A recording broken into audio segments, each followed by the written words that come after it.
Brother, could you give some more room for the brothers that's coming late?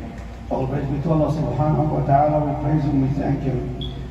Indeed, there is no God worthy of worship but Allah subhanahu wa ta'ala. We seek refuge from our evil souls and bad actions.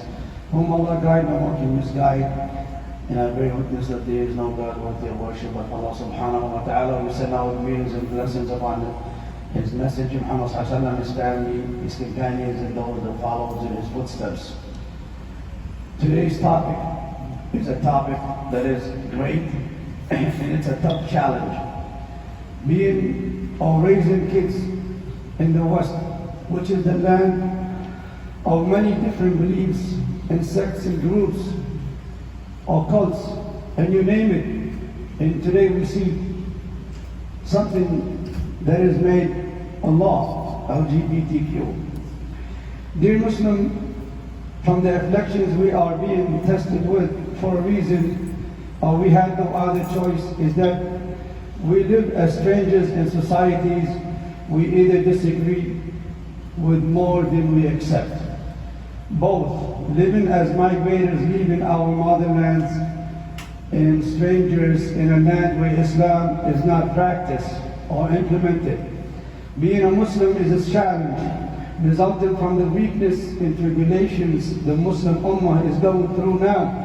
Many Muslim families were forced to leave either by oppression or from being terrorized in their homelands, in countries where tyrants, leaders, and corrupted regimes rule with tyranny and oppression.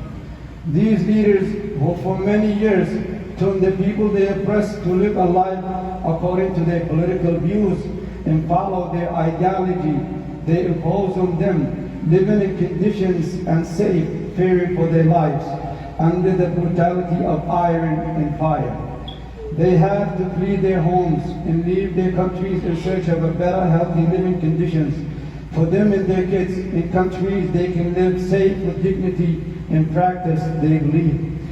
We believe with certainty that only the last of this ummah can be corrected only if they follow those who were erected in the beginning.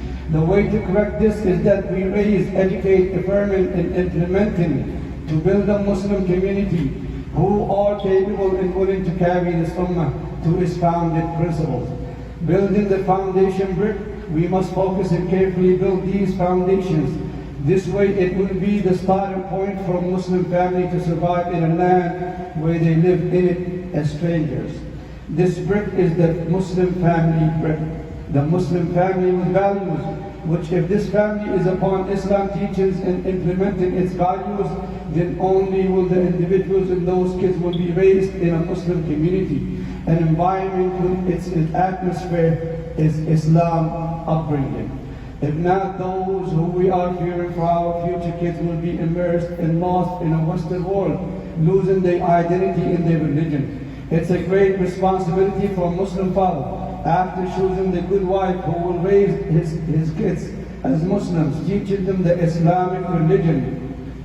Here we see the great affliction, living in a country where you must struggle to protect your kids from enchantments, which is attacking them from every direction they go and facing them anywhere they are, and many tribulations that would make them go astray or deviate from being a Muslim.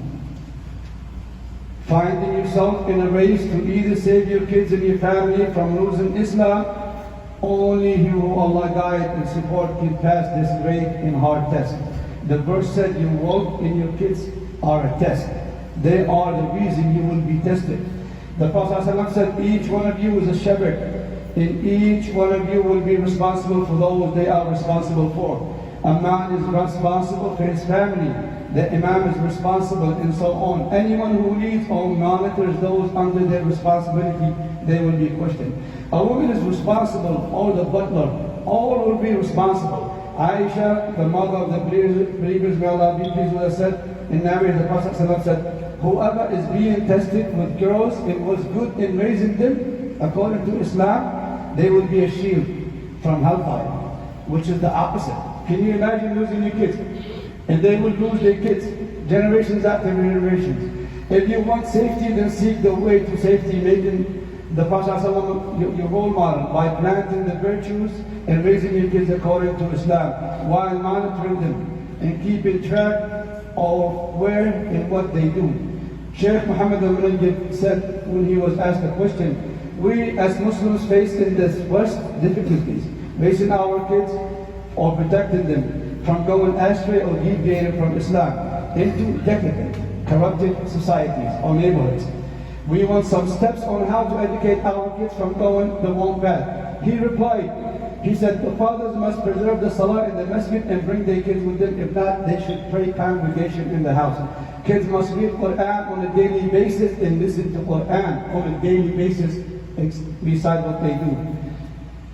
They must all eat together in the same table. Family gathering that we're missing today. And a lot of families are complaining from this. Socialize with your kids. See what they want. Ask them what they did on that day. They must speak Arabic. And it's a must. Because if the first generation is neglected, the second generation might struggle with it. Then the third generation will lose their mother tongue or their language, and they cannot read Quran. They must follow the traditions and cultures and values, especially that what Islam recommends, which Allah specified in Surah or chapter of the Nur, which is the most top opposite. Today our kids learn values and cultures that we don't want them. They learn things that Islam does not accept or even forbid, which is totally different from our Western or the Western world teaches from the Muslim families. They should not allow themselves or their kids watch anything corrupted on Western media, which is very serious, and that mess the intellect and the minds of the kids. That is prohibited or lewd. The kids must live in a family house and sleep in it. Do not let your kids sleep outside or come out late to the house and then you sleep and you don't know where they was. This will protect them from the outside influence or peer pressure that they will learn, and then they will bring it to the home, then they will not listen to you. And it's a great test for the father and the mother in this country. Avoid sending your kids to far universities where they live in a college dorms. This will make us lose our kids to a corrupted society, because over there, only those who go to those colleges knows. Total diligence or rejecting to only feed on halal food.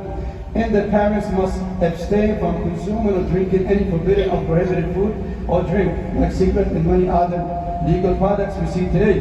And do not do it in front of your kids, especially if you don't want them to do it. Then they will blame you. And as far for being outside the house, which is even more difficult, because this is where our kids spend most of their time.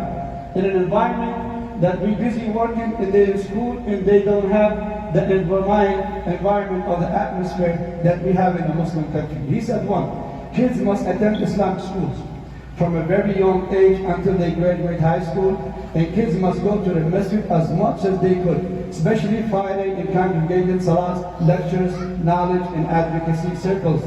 There must be educational and sport activities, which we are missing today. Our kids are going and seeking it somewhere else and they look for alternatives. And then they see different things that they learn from there.